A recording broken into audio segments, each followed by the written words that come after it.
Joining me today is Tess Cacciatore, author of Yumi's Universe.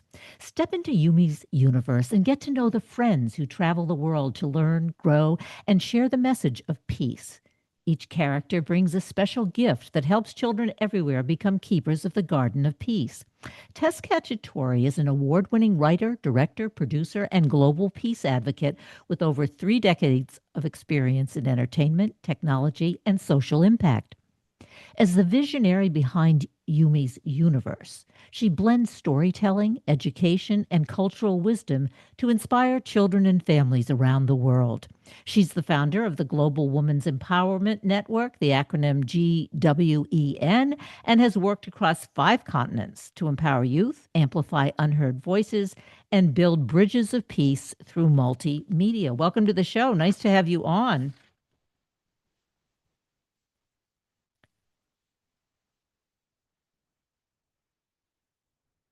I'm so sorry. How are you?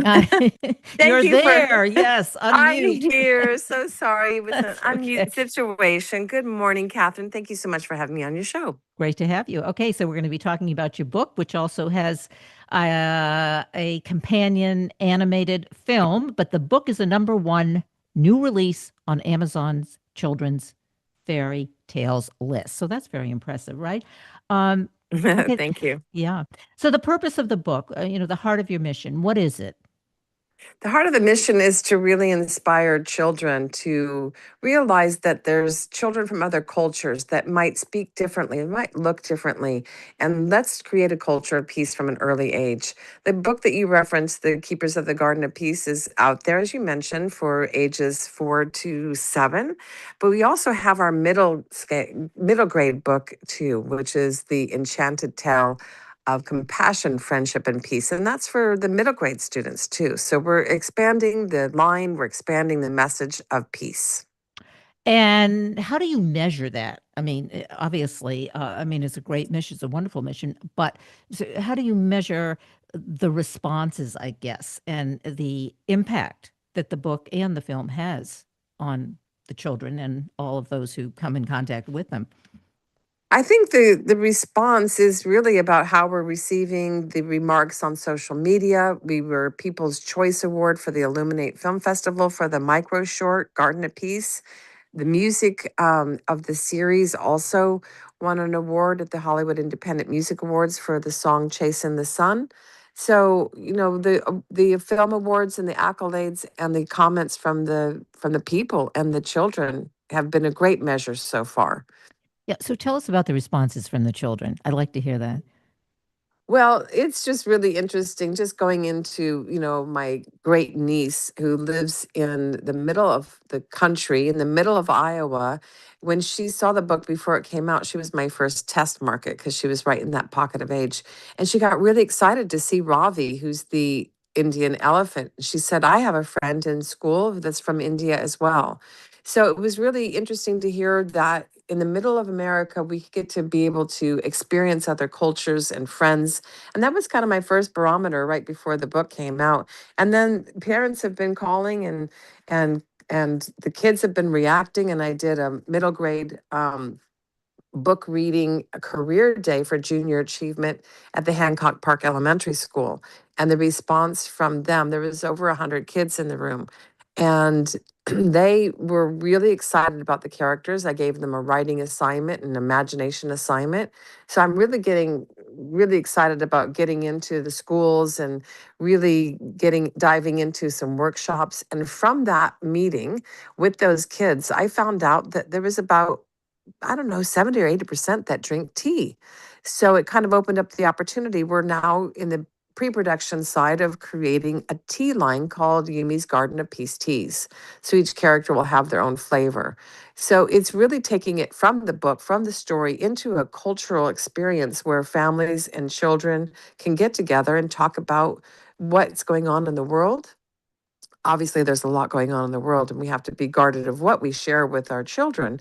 But just being able to be peace within, just to be peace within the family, peace within your school and your community. I think they're really good conversation starters. So we're really looking to launch in with the schools very soon in the new year. And we have an educator on board as well that's helping us with that. Tess, you mentioned you just mentioned it. You have to be somewhat guarded about what's happening in the world. And since you are the expert, I know you've worked with the UN. What do we what I have grandchildren who are 9 and 7, a set of twins. So they're right in that age group that you're talking about. And what do you tell them? How much do you tell, I mean, what that I think that's the big question. I mean, how much do you expose, how much should they be exposed to what is happening in the world? Well, I think children are highly, highly intuitive and they are feeling and they know intuitively what's going on. So I think we need to watch out for signs of hyperactivity, anxiety, depression, and all of that. We as parents, as teachers, as community leaders have an opportunity to really watch our children and talk with them. And I think the each family is individual, what they should say and what they should not say. But I think concentrating on the positive side, concentrating on maybe doing a breathing exercise, yawning and stretching is part of neuroscience. So, get involved with your children and ask them how they're feeling. And I just think with all the stuff that's going on in the world, we might want to just curb our enthusiasm of news in the room and all of that because there's just so much division and sadness. I know a lot of adults that are anxious, and so I know it bleeds over into our families and into our children. So just being hyper aware and asking them, and I think having this communication in the family is a really wonderful thing to do. And that's what you're doing. I mean, you mentioned you had what, 100 to 70 kids that you were talking to. And what was the range of, I guess, responses from them? Because I would assume that there is a range in terms of their responses to what you're saying and what the book is about. What I thought was interesting with that experiment and experience, and I get to go back to that school, so I'm really excited and hopefully be able to do more with junior achievement and and the kids. But what was really beautiful is I gave them a writing assignment, and I said you can draw or you can write about it, but pick the character that you like that most resonates with you and say what you would do if you could go on a journey like Yumi and the kids or the characters travel through the mystical magical orb ship, and that is like an orb that they set their intention. So all the characters have to set their intention and they measure their compassion, and their compassion is what makes the orb ship take off and float through the air, and they can travel anywhere in the world. So my question and writing assignment to them was choose the character that most resonates with you, and where would you go on this mystical magical orb ship, and what would you do when you get there? So this is a fun exercise for parents and teachers and grandparents out there when you get the book and you can have these play times. I just was so proud of the kids and what they came up with. There was one child that came up with, I'm going to take this adventure and figure out how to feed all the families and make sure all the children have food.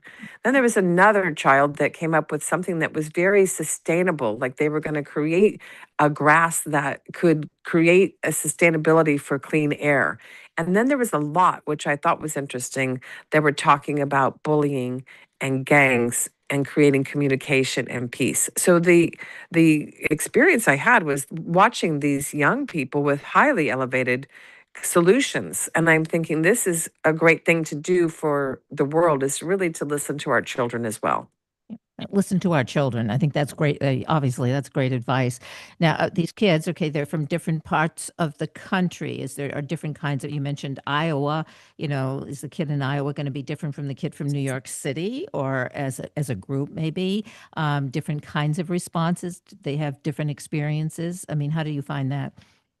Well, it's interesting because, the city versus the country is Country, obviously yeah. different, very different experience on the kids' side. So their responses are going to be different. But the common goal, the common response between children and parents and grandparents and aunts and uncles that are watching this book come out and seeing the characters, they're really responding to the characters. And I have to mention Joel Christopher Payne because he's my illustrator and animator and has done an amazing job taking out out from my mind saying, all right, there's Ravi the Indian elephant, and there's Zuri the South African giraffe, and there's Saren the Chinese panda, and there's Australian Holly koala bear. And this is what they're wearing, and this is what they look like, and this is their favorite things to do. So I gave a whole character Bible to Joel, and he just hit it on the head from the first gate out. And the people are really responding to the characters and how cute they are.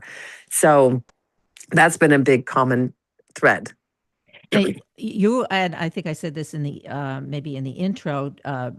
You're a writer, director, producer, and global peace advocate. So can we talk about global peace and kids and children and how that relates to the book and to the film? Absolutely. So, yes, I've been working around the world for about 25 years. Started going to the UN Commission on the Status of Human Rights and the Subcommission for Human Rights, twice a year to Switzerland to the United Nations. I've done events and spoken at the United Nations in New York, and I've been media accredited journalist to go to the World Conference Against Racism and the World Summit on Sustainable Development. And I'm presently getting ready to do a broadcast and a production for COP30, which is the UN event for sustainability in Brazil. I'll be in the headquarters of Hubcast in Vancouver, creating programs that will bring out messages, solutions, and ideas for sustainability and environmental issues. And when did you, I mean, you've been doing this for, I think, 3 decades, you say? Yeah. So, yeah, can we talk about the beginning, how you got started and how we can get other children started and sort of on the road to what you've been doing? Yeah. So, again, I think this goes back to listening to our children and finding out at an early age, what is your passion? What do you like to do? So it gives teachers and parents an opportunity to be able to get them into a science lab. There's a lot of STEM and STEAM classes and workshops and extracurricular activities. I'm now working with a company out of Boulder, Colorado that created the Dream Tank 10 years ago and counting. And we are now merging Yumi's University with Dream Tank, which really is working with the young people to find out what would you do to create a better world? What would you do? And very, very tactile. And it would take too long beyond this interview to tell all the things that are happening. But it's really taking the infrastructure of peace building initiatives and taking the desires of what the youth want to do. And there's just an amazing, our youth in the world today, to me, are just jaw-dropping amazing. Yeah, and I think the theme that we seem to be talking about is that listen to your children, listen to, and we don't tend to do that. I think that's an issue. One of the things that you just said um, is that help kids to find their passion and what they like to do. One of the things that I always have a problem with, and you can talk to me about this, is they tell children that you can be anything you want to be. And I don't think that's really true. I think it's more like find your passion and and try to figure out what you're good at and combine the two. But it's kind of, you can be whatever you want to be is not really the truth. Yeah. Yeah. That's true. I mean, we have a beautiful music video that you can see on our YouTube channel, Yumi's Universe, that is called Seeds of Tomorrow. And you see Yumi in all these extraordinary situations. She's flying in a spaceship. She is running a race that she wins, that she gets the Nobel Peace Prize.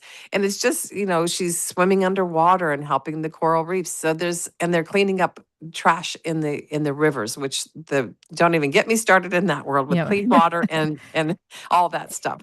So we really set this, and it's a song that was written by Joel Payne as well.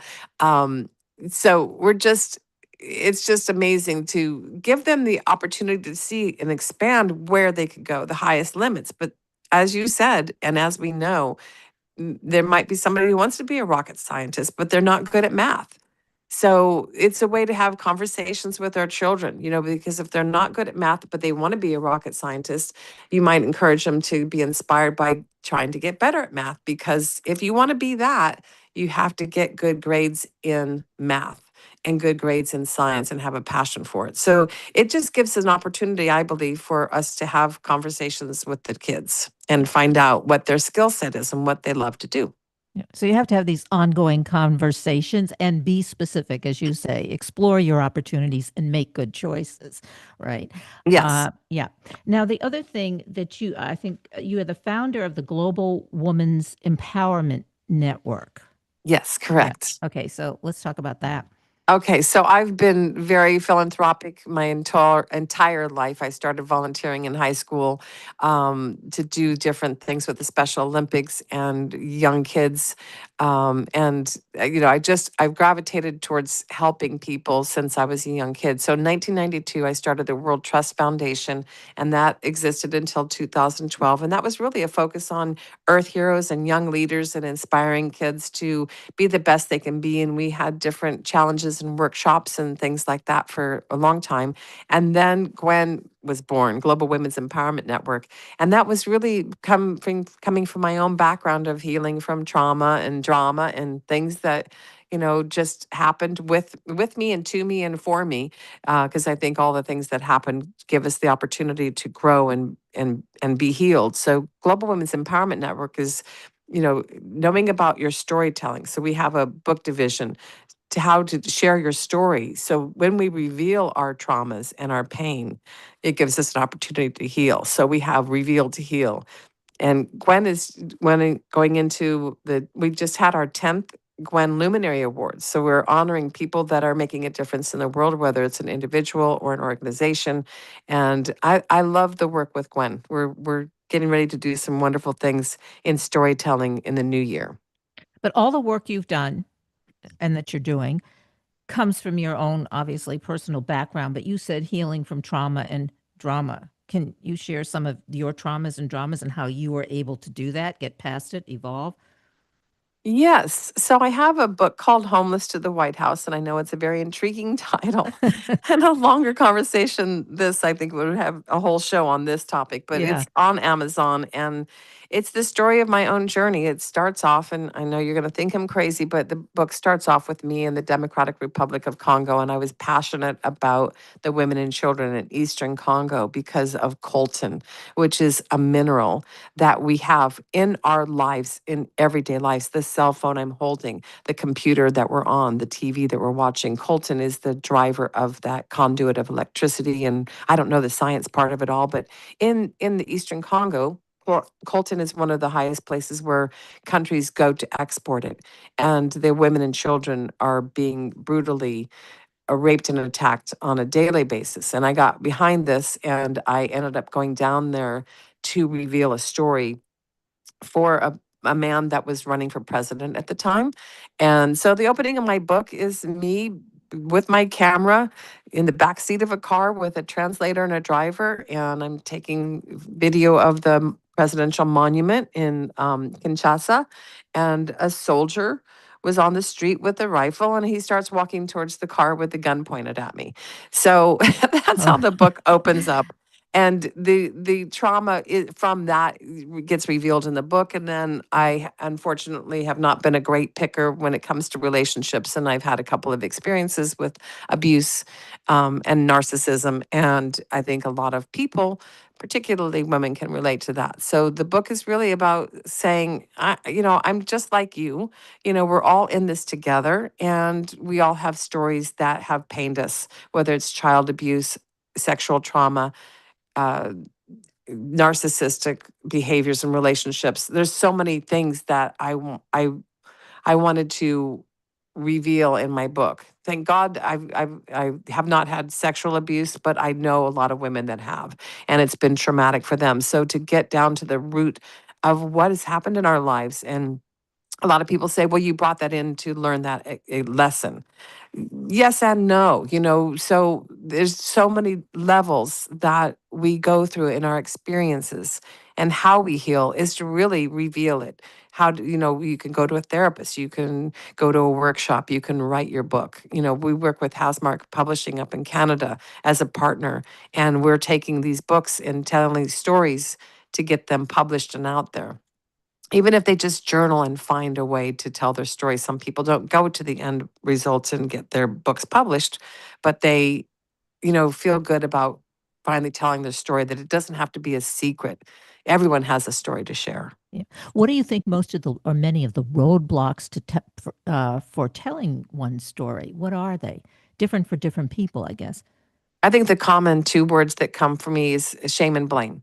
You don't want it to be ashamed. You know, you're having personal shame. You don't want to share the story because people might look at you and say, how in the heck did you believe this person that conned you out of $75,000? You know, I was part of this whole series of watching this friend of mine. Well, he wasn't a friend at the time. He called me because he was going through this con artist, and he ended up writing a book and is out there and doing really, really well. But in the meantime, this woman was conning everybody. So there was a long road of shame for him, because here's a man being taken by a woman. So that everyone has these different nuances, you know. So the shame and blame is a really hard road to take, to finally just break down those barriers and say, this is something I went through.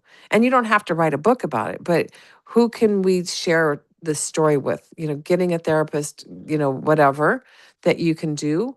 Um, how can we get past these traumas? Yeah. So it's blame the victim, right? I mean, it's It's blaming yourself. blaming The yourself. shame and blaming yourself, not blaming the perpetrator or the abuser.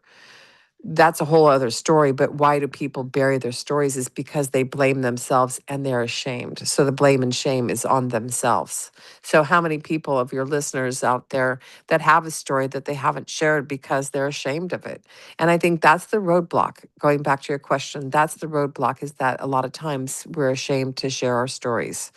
And that's why I just laid it all on the line with my book. And then that opened up a whole road of children's books and this whole peace building initiatives and Yumi and her characters, because I get to play in this playground of joy. Yeah, of joy, exactly. And we need people like you, women like you, who do tell their stories. I mean, because I mean, obviously, I think we need examples. You being one of them, but I think more and more women are beginning to tell their stories and really, Absolutely. Well, yeah, look at the whole entertainment business. As you know, yeah, as you may have mentioned, I've been in the entertainment industry my entire life.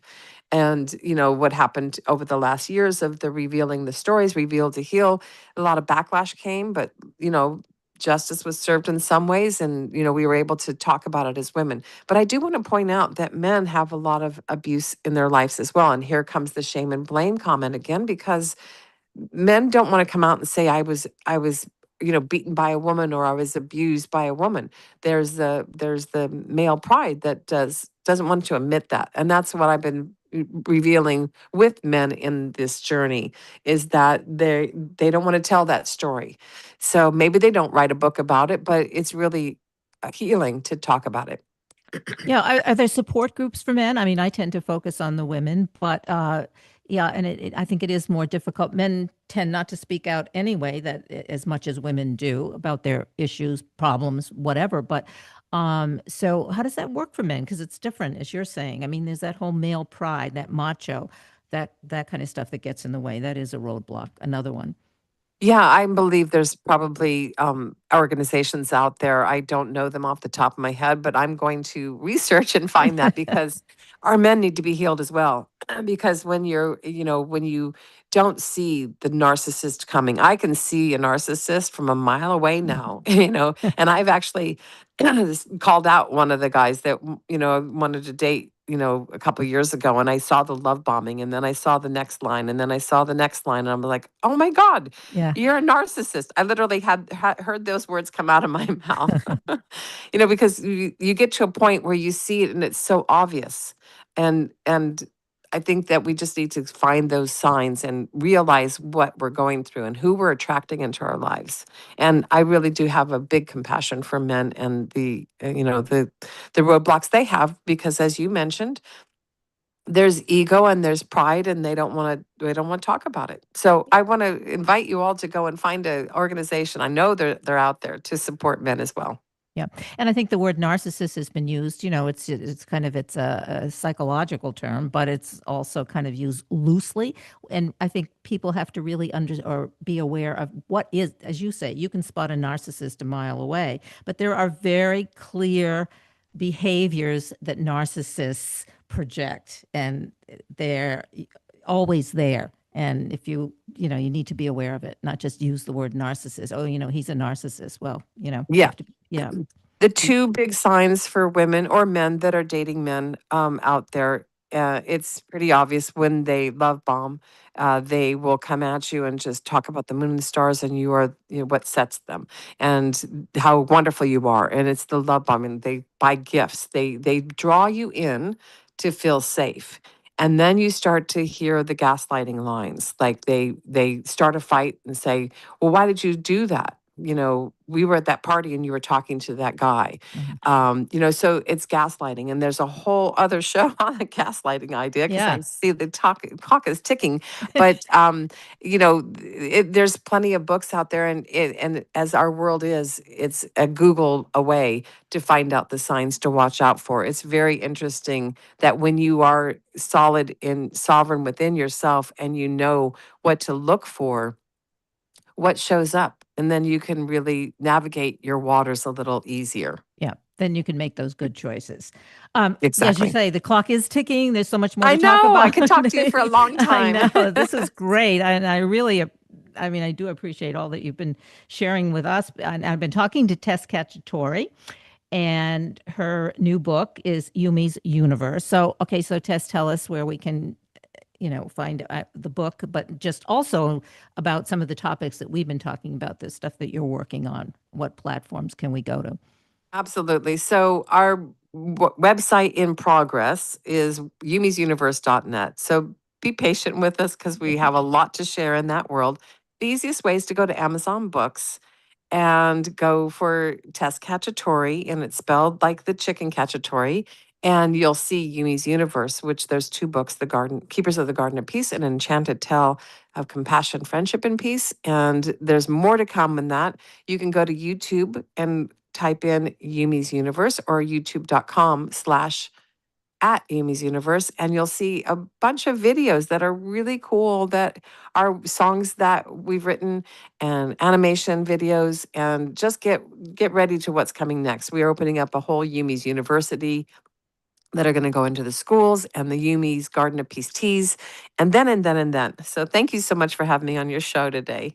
Thank you. I really appreciate it. Thank you so much. It was great. Hopefully Yeah. your listeners and you aren't overwhelmed by No, Yumi. we're following you. Yay. Yay.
Joining me today is Meg Groff, author of Not If I Can Help It, A Family Lawyer's Battles for Justice for Victims of Domestic Violence and the Poor. For more than 3 decades, family court attorney Meg Groff, based in Bucks County, Pennsylvania, worked 60-hour weeks, often for little or no pay, defending the rights of poor and abused women and their children against a legal, social, and economic system cruelly stacked against them. She now tells the stories of some of her most memorable clients, brave women with few resources who fought for justice with amazing resilience and determination.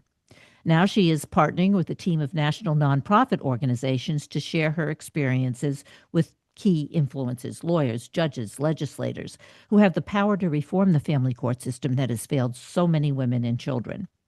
The goal is to help legal professionals learn how poor women and their families are being victimized in family courts and about changes in policy and practice that can save lives. She's a recognized authority on issues of child custody and domestic abuse, handling huge cases and winning countless cases. Welcome to the show, Meg. Nice to have you on today. Nice to be here. Okay, you've had quite a history. I mean, you're talking about 3 decades of fighting for women and fighting for justice for victims of domestic violence. Your book has been described as an intelligent memoir. Why do you think it's been described as that? Um, uh, I don't know. I think it's an inspiring memoir, and it's actually kind of a quasi memoir because it's really more about my clients and about the struggle for justice than it is about me. I just played, my part as the lawyer involved. So I see it more as a series of short stories that are very compelling and true about the kind of clients that I dealt with and the kind of cases that I handled. And I think they're fascinating. Oh, is there a common theme to the stories? I mean, each story is unique, obviously, but there a common theme that unites all that connects these stories? And then I want to talk. Maybe you can tell us about some of these individual stories that are in the memoir or in the book. Well, all of my cases involve family law matters that were being litigated. Mostly my clients were victims of domestic violence, um, also poor. So some cases involve just people being poor and trying to deal with that system. I think the thing that connects it is just the seeking of justice for people who deserve it. And I guess everyone deserves justice. Yeah, everyone deserves it, but not everyone has access to it. Right, Right? I right. mean, you're Yeah. talking about poor women, poor children, and it's difficult for them to get the justice that they obviously deserve. Let's talk about, a couple of the cases. Okay. I mean, the thing that first got me involved was a case in itself, although I wasn't handling it. But it was I went to law school very old. I was 37 when I went to law school. That's not that old. Well, it's Maybe for old. law school, yeah. I felt old and I almost didn't go because of it, because I thought, law school is another 3 years. I'll be 40. I had kind of decided I was too old, but my mother pointed out to me, she said, yeah, yeah, it's true. In 3 years, you'll be 40, but you're going to be 40 one way or the other. You might as well be a lawyer. Good Um, advice. Yes, I used that advice on many of my clients, who had felt like once they got free from domestic violence and they felt that maybe it was too late for them, I would tell them that story. And it's the logic is irrefutable. And so there were very, very many successful careers came out of that advice besides my own. Yeah, well, you take all your experiences to law school too, and to your clients, right? That you wouldn't have had, say, 10 years before. And Right. yeah, Yeah, and this one experience is what led me to be a lawyer, which was it was in my late 30s going to college very slowly. I had a young daughter who was diabetic. My husband and I were hippies and had no money or anything. I was taking like one course at a time. I didn't know if I'd ever finish. But I was on my way. I was interested in psychology, and thought that I would, if I would finish college and pursue further education, I would be a psychologist. But it was about 3 o'clock at night one night. We lived really in a very isolated place in the woods, and a young woman came banging on our door, totally disheveled, obviously beaten, crying hysterically. She had run through the woods to our house. Ours was the nearest house from where she had been hiding from an abusive boyfriend, and she had a nursing baby that he had grabbed after beating her and had absconded with. And she told me that when she called the police, that he was breaking the door down with a hatchet, and that when she told the police this, they said they would come right away. And then they asked her if she knew the person, and she said yes, it was her ex-boyfriend. And then the policeman said, "Oh, well, that's domestic. We don't get involved in those." And when she said that he took the baby, she that when that happened, he said, "Well, it's his child also." So I thought, we took her in, and she was finally got her calmed down. She had somebody that could pick her up the next morning. Um, and I thought that she must have misunderstood a little bit because of the nature of how hysterical, everything was happening, that the policeman could not have responded that way. But when I called the police, I got the same response. Um, So and that was the defining moment for you. yes, yeah. And I called in the morning. I went to the phone book, called a lawyer, and he told me, well, custody cases are hard, domestic, he said, she said, it's his kid also. It costs a lot of money. And yeah, that was when I thought that, this is what I want to do. And I want to have it be that I can represent people like I call this woman Lily in my book. I want to be the kind of lawyer that represents Lily's, and that they can afford to have a lawyer who's on their side. Well, as you're describing the case, I actually had the opposite experience. I was in law school and decided I didn't want to be in law school and became a social worker. So, yeah. I Um, saw that you say that you're a social worker with a microphone. I love yeah. that. I guess I'm a lawyer with a mission. Yeah, I, you are. And um, have there been any, listening to your story and some of the other stories that I have in front of me that were women that you've um, represented, do you think that the story you just told has changed over the years? I mean, you've done a lot of work. What, yeah, in terms of reforming the family court system and all of those things and representing women, poor yeah. women and children. Well, the protection from abuse part of it, the part about getting an order to protect yourself, that has become much better since the early, when this book, time span of this particular book. This is the first of a couple books that I wanted to write, so I have them sort of sequential. Um, Protection from abuse laws across the country, and every state has a different law, have gotten much better. And in fact, some states didn't even have it at the time, although Pennsylvania did. They have gotten better, that part. But custody um, has not gotten better. And in some ways, I would say it even has gotten worse. Okay, how's it gotten worse? Well, back then, it was there was no real guidelines for judges necessarily, so you could make your arguments and they used their judgment.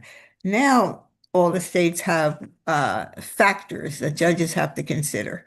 And that sounds like a good idea, right? To have factors. It, And is they're supposed to be based on the best interest of the child.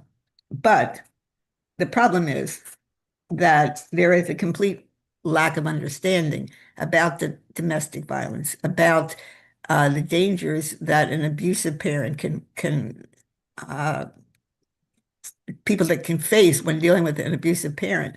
There is just this idea that it is always in the best interest of children to have ongoing and consistent contact with both of their parents. mm, And that is certainly true when you have loving parents. But when you have a parent who is an abuser, it is not true. But judges in our court system are just geared to believe that this is like of the highest importance. It's like a bedrock belief that it is important for children to have this contact. And so so how do you change that? Because you gave some dramatic examples in the book. And I want you to Yeah. to tell it, because with that, judges having that attitude and haven't changed, or it's actually gotten worse over the past 30 years. But yeah, so like, Well, I mean, what I'm trying to do now, what I'm involved in now, is trying to change the laws across the country, and as I say, it's state by state, so that the factors give priority to the safety of the child. Uh, that should be the top priority that in any of the factors. The thing is that one of the factors that they always, most places do have a factor that mentions domestic violence. But they also have a factor, at least one, and sometimes more than one, because it's worded in different ways, that talks about which parent is more willing to communicate with the other parent, more willing to share the child with the other parent, more. And that one is always goes against the protective parent. Because, if you're dealing with someone who's abusive, you're not likely to be the one who is, very happy about um, sharing or like adopting a united front, and all these kinds of things are they punish the parent who is trying to protect the child. And it's based on this idea that it's important for these people to get along. But victims of domestic violence are really the only victims, I've said this many times, the only victims who are, if they have children, are expected to deal in a very friendly way with their assailants, on a weekly, daily basis sometimes for years and years. And they're judged by that and in danger of losing custody of their children if they don't perform properly. so So you're it, saying safety. I'm going back to right. It's the yes, safety of the safety. And child. then the other thing is educating judges. Judges need to be educated. Look, I'm in Pennsylvania. Caden's law, we have this amendment called Caden's Law, which is what I've been working for. We call it Caden's Law here in Pennsylvania because of a child here in Bucks County who was murdered, bludgeoned to death at 7 years old by her father, her abusive father, whose mother had tried desperately to convince the judge that this dangerous man should not have unsupervised contact with this little girl. But he was given that unsupervised contact and he used it to kill her. So our amendments are named after her. Other states have named it after other children because children all over the country are being murdered by abusive parents. There was a Where does this reluctance to change or make changes, where does that come from in terms of what you're talking about, the judges? Well, how do you change their attitude, but where does that attitude come from? I think it's historically that we are a patriarchal country. We come from a patriarchal past. I mean, originally in the United States, I mean, fathers had all rights over children. So, and their wives, they were allowed to beat their wives. The only rules were that you couldn't cause permanent injury or death. Yeah. So we have that in our history, and it's hard to get away from that. We do have, patriarchal and in many ways misogynistic kind of attitudes towards women, and women who try to say that the father is abusive are seen as trying to alienate the child from the parent. That's a very big thing. There's trainings on that at the different bar associations about how to, as a lawyer, to argue that it's alienation that is causing the parent and often the child to say that they are being abused. When the child says that he or she is being abused, oftentimes they'll blame that on the parent. They'll say that it's her fault that she's not telling him that he can't say that he should, be respecting his father. They say it's collusion, or maybe she's brainwashed him. There is just this incredible resistance. So there needs to be training, and judges don't have to be trained. In Pennsylvania, actually, we can't even make them be trained. We passed Caden's Law, but we couldn't have the provision about training judges because our Constitution in Pennsylvania says that the judges can't make that the judicial system, judges can't be forced to be trained. That there can't be laws made by the legislature that says the judges have to be trained. Do you see any generational differences in the Um, judges? I mean, in terms of the younger ones, they come from a different Well, they come from I guess an evolving, I don't know, culture where we're trying, starting with, I don't know, the Me Too movement. I mean, has that had Yeah. an impact? Yeah. I want to be optimistic, and I think that, I mean, I thought that when more women were judges, that it would make a difference, and I think it has made a difference, but not always. But I think it has. I think that it's just a question of constant advocacy and constant efforts to train people, to have people who are making these decisions and who are advising judges. We need therapists who have an understanding of domestic violence and its impact. We need to have evidence-based training about it so that because I think that, I spent my time as a lawyer trying to educate judges. I mean, I tried to educate them and I tried to scare them. Tried to make them afraid that I would appeal, because I didn't care about, most people, certainly the kind of clients that I had could never afford to appeal, but I didn't care. I just did it, and they knew it, and that helped. Um, and they knew that I knew what I was talking about, and they knew that I didn't take different sides when I was in court. Some lawyers are in there one day saying one thing and one day saying another. That wasn't me, and that's not the kind of lawyers that I hope become, fill up our our courts. I think you mentioned going to law school and deciding you didn't want to be a lawyer, and I can understand that because law school doesn't really help you see how you can use the law for good. And you know, once you Well, see lawyers that, have a bad rep. I mean, right? yeah, Lawsuits and making money, and that's their yeah. goal. I mean, that's kind of a generalization, but I think to some extent it's somewhat true in some cases. I was going to just ask you, are there other lawyers who are on your team or that work with you or have worked Um, with you? Yeah, I have mentored some lawyers who are involved.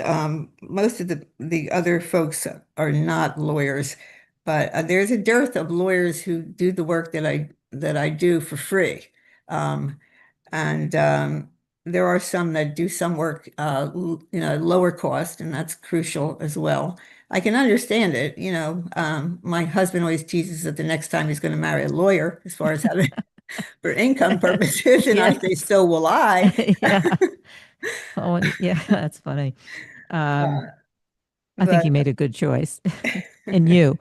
Um, can you talk about the Jeffrey Epstein case? I mean, it's kind of, I don't know if it's tangential and it's the extreme, obviously, of abuse, because I just started reading Virginia Guffrey's book. yes, I want to Yeah, read that. Nobody's Girl. And so, Well, I mean that the history of that is very typical. How he got off, he had this dream team of lawyers. Um, we don't know how many of them were sleeping with the girls. yeah. Um, who it's power and money that will always get you if you have power and money. If you come to court, and oftentimes the abusers come to court looking so good. Mhm. They're all put All together. dressed up. Yes, and they're soft-spoken. They're just the nicest guys in the world. And the women are often, they have post-traumatic stress. They are frightened to death. They are upset. They've gone through, and so they don't make as good an impression. But yeah, I think it's a typical thing, and the cover up of it is a typical thing as well. It's just like it's obviously political, and had it been other people that were named, then perhaps we would know the details more. But it's and now probably Ghislaine Maxwell will be getting forgiven for her sins by our president in Well, a in it's a interesting year or that two. she's the only one who's, I mean, supposedly Jeffrey Epstein committed suicide, but she's the woman. She's the only one who's getting punished. Yeah. I Yeah. mean, if you take a look, because the rest of the people that we don't necessarily know who they are all men. Yeah. Yeah. Well, she was integrally involved, Oh, and yes. it is a bizarre situation. that she ended up being moved quickly to a camp as opposed to a jail, really. And it's one of those things that you would think would be a scandal that we would still all be talking about, enraged about, and yet it just sort of drifted by with all the other scandals without any explanation as to why that would be, that would be her reward for being interviewed by the president's lawyer and saying what a good guy he was. Do you think that's the press or the journalists, or is the onus on them for letting this stuff just go by the by and going on to another story? And as you say, it's kind of taken a back seat. Well, Um, I see that the counter thing that happens in these cases is that there is the threat of defamation. Like Alan Dershowitz, when he was accused by her of, he was one of the people that she was forced to sleep with. And he sued her for defamation. And it's like, then it becomes a very powerful, rich person who's saying that she's lying. And how is she going to prove otherwise? There may very well be all kinds of photographs and whatever, but they're not, she didn't have them accessible. So she had to end up reaching a kind of a settlement with him and was saying that she wasn't sure that she had, whether he was one of the people she slept with. yeah. And so so the publishers are afraid of that as well. So people are afraid of that because it's difficult to prove. Like in Andrew's case, there was a photograph that made its way out, and that's the only thing that made that happen. In the absence of that, we are easily believe that some girl who wants to get money and is just a prostitute and then got the money she could, and now she's trying to get more money. Yeah. That's the way I think that it would be presented and be presented believably, if it were not for if we're not for some other information that is available. Now kind of skipping to not another topic, but in 2022, passed by Congress as part of the Violence Against Women Act. What is Yes. that? And Yeah. endorsed by the United Nations. What is that? Yeah, that's Cadence law. That was this idea that we need to have prioritize the safety of children, consider evidence of abuse in a serious fashion, like that judges are required to consider it, not to say, oh, well, that happened, last month and not now or last year. Ensure that experts are appropriately qualified, that treatments that are offered that are mandated are safe and effective. They're always making children go into these reconciliation counseling with the abuser. They think it's just some sort of little, dispute that's happened, some little little misunderstanding, and that they should, get back together, regardless of what the child has seen or experienced. And then there's just evidence-based training for not only judges, but any of the kind of court personnel, experts that come in and testify. That was the foundation of Cadence law, and the Violence Against Women Act adopted it. Um, and they have funds, actually. I don't know if those funds will continue to be present. This was the past administration that designated funds for states that would adopt this so that they could put it into place, because training can, cost money and Yeah. things. Right. So the law is in place, but the funding is up. Well, the law is in place. There's a federal law, but as I say, with family law, the problem with family law, unlike in some countries, if there's a law about divorce or about custody, it's the law of the land. Yeah. In the United States, it's the law of Pennsylvania or New York or Maine. Every state has a different one. So we have to go state by state to change them. Yeah. But yeah, we have at this point 10 states. Not all of them have all four parts. But we have 10 states at this point. And Yeah, so there we're is some working with them. progress. I hate to cut you Yes. off, but we only have a couple minutes left. Yeah. And we want listeners to be able to continue with the conversation, maybe not with you directly, but on what platforms or websites they can go to. For the title of the book is Not If I Can Help It. A Family's Lawyers Battle for Justice for Victims of Domestic Violence and the Poor. Meg Groth is the author. So Yeah, tell us. well, my website is meggroff.com. My publisher is rivertownsbooks.com. And the National Safe Parents Organization is one that is good for people who are suffering, who are experiencing these things themselves to join. And I'm also affiliated with the National Family Violence Law Center at George Washington University, where the head of that, Joan Myers, a brilliant professor, are working on trying to change these laws. Great. Thanks so much for being on the show today. Thank Obviously, you. yeah, lots of great information, and I appreciate it. And so do my listeners. Thank you. Thank you.